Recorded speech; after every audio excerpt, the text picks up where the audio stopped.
TCL 50 inches. Ang problema nito, ganyan, nawawala yung picture kapag uminit na yung TV.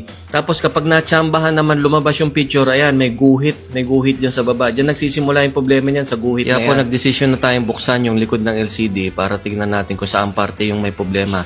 Ito at nakikita nyo dito sa may kanan, nagkukulay brown siya. Dun sa kaliwa may picture pero pangit yung kulay, hindi match. Kaya naman kung saan side ng LCD natin nakita yung problema, doon natin nilagay yung isolation technique. Yung isolation technique, ibablock natin yung mga signal na may problema na para mapalabas natin yung picture ng maayos. 4 years na rin kasi itong TV ni ma'am, kaya medyo umidad na. Karaniwan ng LCD, ganyan nangyayari kapag 4 years pataas na. At ito na, nakuha na natin sa tiyaga.